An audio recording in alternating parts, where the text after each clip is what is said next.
لگایا جاتا ہے. ایک اسٹائل ہے لالو کھیت کا, تھپڑ لگانے کے بعد سوچتا ہے آدمی کہ اس کا ری ایکشن کیا ہوگا.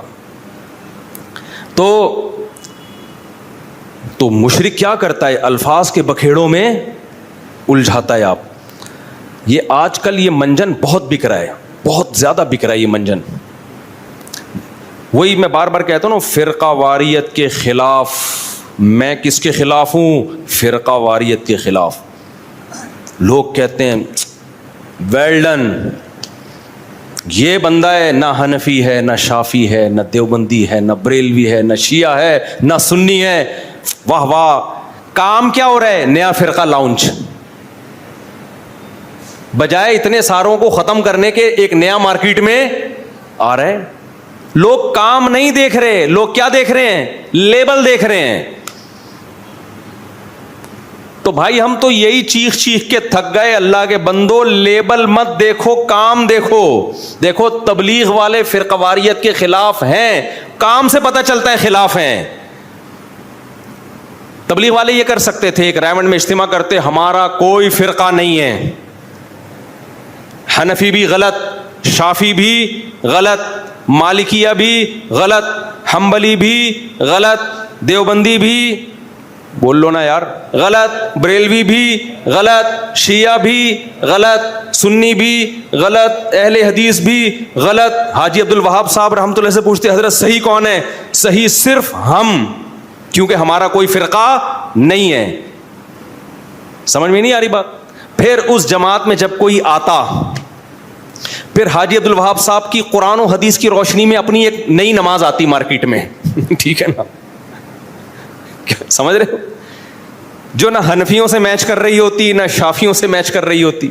کچھ نئے مسائل آتے جو پوری امت سے الگ ہوتے, کیونکہ پوری امت تو گھاس کھا رہی تھی اب تک.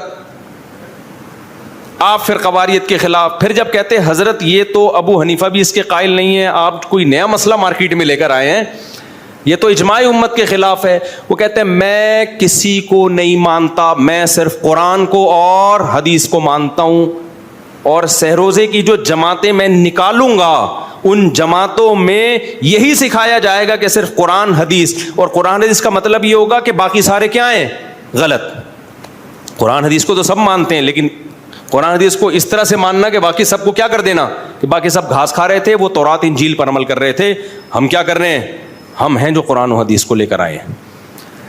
تو تبلیغی جماعت سے بڑا فرقہ پھر دنیا میں نہیں ہوتا. پھر حاجی عبد الوہاب صاحب سے جب اختلاف ہوتا کسی اور بزرگ کا, تو ایک فرقہ 2 فرقوں میں ڈیوائڈ. پھر کسی اور کا اختلاف ہوتا تو 4 فرقے, پھر 8. اب تک تبلیغی جماعت کے 48,000 فرقے بن چکے ہوتے. سب کا یہ دعویٰ ہوتا کہ ہمارا کوئی فرقہ نہیں ہے. کام فرقہ پرستی کا ہوتا, لیبل امت کے اتحاد کا لگتا. تبلیغ والوں نے کام کو فوکس کیا, لیبل کو فوکس نہیں کیا. نہیں آ رہی بات؟ اب میں بتاتا ہوں تبلیغ والوں نے کیسے فرقہ واریت ختم کی ہے. تبلیغ والوں نے سب سے پہلے توحید کا نعرہ لیا کہ توحید. اتنے لبرل نہیں بن گئے کہ مشرک کو بھی جگہ دے دی انہوں نے. سب سے پہلے لا الہ الا اللہ, آسان زبان میں اس کا کہ بھئی اللہ سے ہونے کا یقین, غیر اللہ سے نہ ہونے کا یقین. یا ہونے کا مطلب اسباب سے ہٹ کے اگر کوئی کچھ کر سکتا ہے تو صرف کون کر سکتا ہے؟ یہ مطلب نہیں کہ پولیس بھی کچھ نہیں کر سکتی, ڈاکٹر بھی کچھ نہیں کر سکتا. تبلیغ والے بھی ڈاکٹروں کے پاس جاتے ہیں, ٹیکے ویکے لگواتے ہیں, وہ گولیاں بھی کھاتے ہیں. اسباب سے ہٹ کے صرف کون کرے گا؟ اللہ. اور اللہ کے احکام کو صرف نبی کے طریقوں میں پورا کرنا کیا ہے؟ کامیابی. اس میں نبی کے آخری نبی ہونے کا بھی اقرار ہو گیا کہ نہیں ہو گیا؟ کیا خیال ہے بھائی؟ تو اسلام کی بنیاد ہے, اس بنیاد پہ کمپرومائز نہیں ہو سکتا. پھر انہوں نے 6 نمبر بیان کیے, جن 6 نمبروں میں کسی کو کوئی اختلاف نہیں ہے. ان 6 نمبروں میں ایک خوبصورت نمبر علماء کا اکرام, تاکہ لوگ علماء سے ہٹ کے کوئی نیا فرقہ نہ بنا لیں. تبلیغ میں علماء کا اکرام سکھایا جاتا ہے. کیا سکھایا جاتا ہے؟ علماء کا اکرام.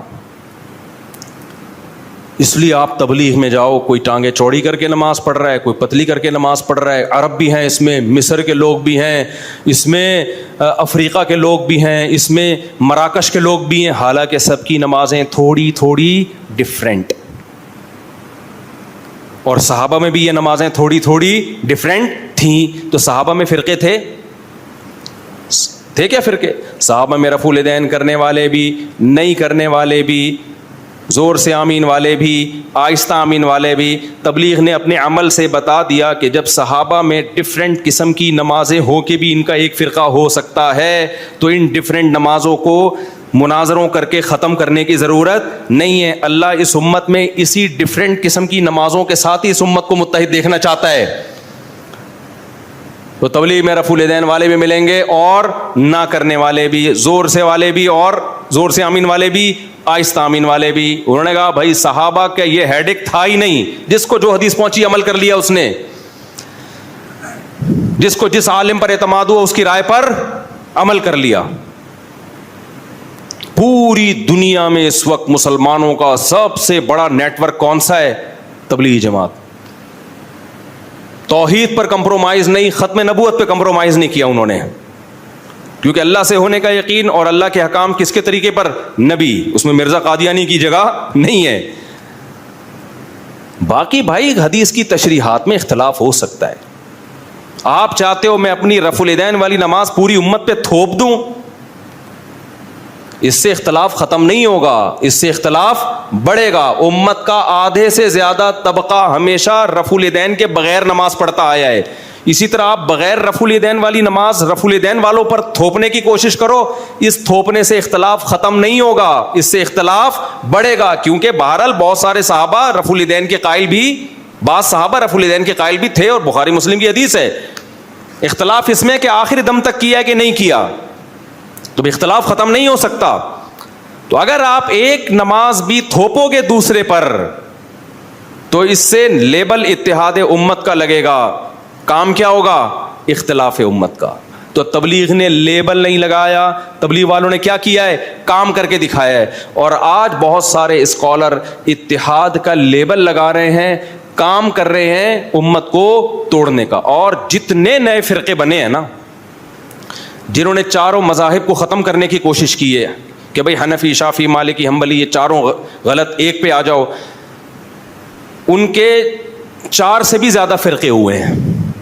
سمجھ رہے ہو؟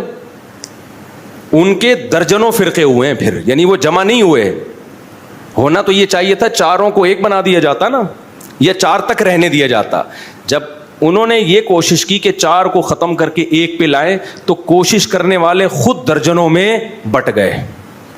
اب میں نام نہیں لینا چاہتا ان فرقوں کے کہ یہ فرقہ، وہ وہی پھر نفرتیں پھیلتی ہیں اور کچھ بھی حاصل نہیں ہوتا.